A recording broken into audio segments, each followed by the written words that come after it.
The city turned out for the occasion.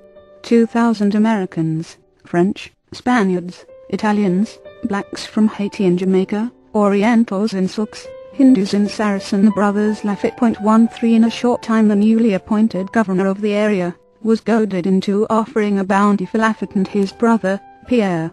Lafitte posted his own bounty for Governor Claiborne. When Pierre Lafitte was captured, District Attorney John R. Grimes quit his job.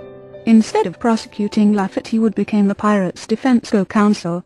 Robert Livingston's brother Edward, an active Mason and the mayor of New York City, left New York to join the defense team. The two defenders were allegedly offered $20,000. Edward Livingston had several reasons for leaving New York, all of which had something to do with money, specifically his lack of it. Livingston's land speculations and other ventures had left him in debt. His position as mayor was not as lucrative for him as it was for past mayors. New Orleans would be the start of a new life. He quickly married a 19-year-old French widow, Louise d'Avazac Nicostera de Lacy, whose family was the owner of plantations in Haiti, and had been driven out by the slave insurrection. As Grand Master of New York's Grand Lodge, Robert Livingston had influence that spread far beyond the state borders. Edward Livingston became Grand Master of the Louisiana Lodge upon arrival. Jean Lafitte was no ordinary pirate. Said to be a French nobleman whose parents lost their lives under the blade of the guillotine during the reign of Terror. 14. The swashbuckler was also an educated man who could speak 4 languages. Called the gentleman pirate, Lafitte was described as tall, black-haired, and sporting a black moustache. He left France aboard a privateer ship that he would later take from its captain, and he began indiscriminately to raid ships of all nations. Lafitte started 82 piracy, a merry and a short life in the Seychelles, where he bought a boatload of slaves for trade. On the way to sell them in India he was chased by a British frigate. In desperate need of supplies, he captured other British ships, including one of the East India Company's. The privateer soon had a fleet. Lafitte's reputation grew to gigantic proportions after he used one of his ships and 40 of his men to battle a very large, 40-gun British ship manned by 400 sailors. Lafitte's 40 men, with daggers in mouths and bandana-clad heads, boarded the ship in a frenzy. Lafitte commandeered a cannon and aimed at the men who remained on deck, threatening them with certain death. They all surrendered. From the Indian Ocean, Lafitte and his navy sailed to the Spanish port of Cartagena, where he was given a commission.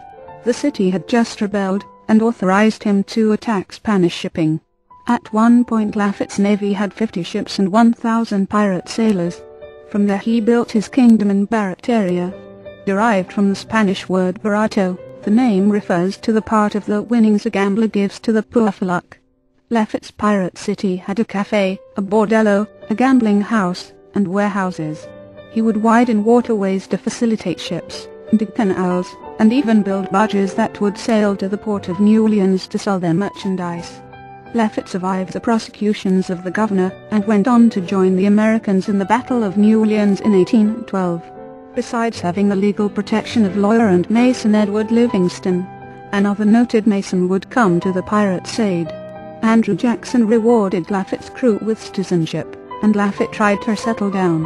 When his crew could not give up their old ways, Lafitte sailed to Mexico, and was not heard from again. The Livingstons, of course, would be heard from again. Today the Livingston dynasty is remembered in the names of locations in New York, New Jersey, and Louisiana. And the family is still active in politics. During the Clinton administration, for instance, Robert L. Livingston, the 63rd man named Robert in the Livingston family tree, was a candidate for the job of Speaker of the House. He is part of the 10th generation, descended from the first Lord of the Manor in Skeletons in the Closet 83 New York. Other members of the Livingston clan still own vast tracts of land in New York. Modern-day relations of the Livingstons include the Bush family and Thomas Keene, the former governor of New Jersey, who makes his home in Livingston Township, New Jersey. The Morris family. The Livingstons were not the only landed family to have made their start in piracy. The progenitor of the Morris family also made his fortune capturing ships, and used the proceeds to obtain vast tracts of land. Local names still exist on the maps of New York and New Jersey that recall the extent of the Morrises' property. Lewis Morris was a pirate who had a king's commission that allowed him to prey on shipping in the colonies, and split his prizes with the crown.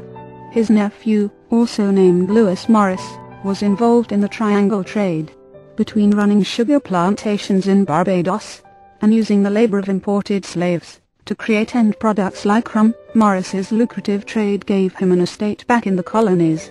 The younger Morris would later be a signer of the Constitution. 15. The younger Lewis Morris was also part of an unusual rivalry that developed into an important American historical landmark. In the early 1730s, Morris served as the Chief Justice of the three-man Supreme Court in New York. A fellow wealthy merchant named Rip Van Dam had become governor, and then retired his post. The new governor, Colonel William Cosby, was as corrupt as they come. He demanded that Van Dam return his salary as governor and give it to Cosby. The case made it to Morris's court, where he cast the one vote in 3 denying Cosby his claim. Cosby, in control of the state publication, the New York Gazette, relentlessly went after both Van Dam and Morris. Friends of the pair backed a rival newspaper and hired John Peter Zenger as editor to retaliate in print. Cosby didn't like playing the role of editorial victim, and threw Zenger in jail. After a lengthy and much publicized trial, Zenger's acquittal started the process that later developed into the freedom of the 80 for piracy, a merry and a short-lived press. Coincidentally, one of the other two men on the Morris court was merchant and financier Frederick Phillips. The Phillips dynasty. The Phillips family was one of New York's landed aristocracy. Frederick Phillips was also a pioneer in another way. He built the family fortune supplying pirates with goods and money.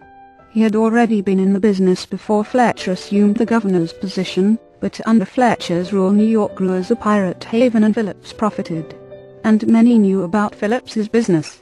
A Salem minister named Reverend John Higginson once wrote in a letter to his son, Frederick Phillips of New York, it is reported, has a pirate trade to Madagascar for near 20 years. 16. Phillips was well acquainted with Kidd and hired Samuel Burgess,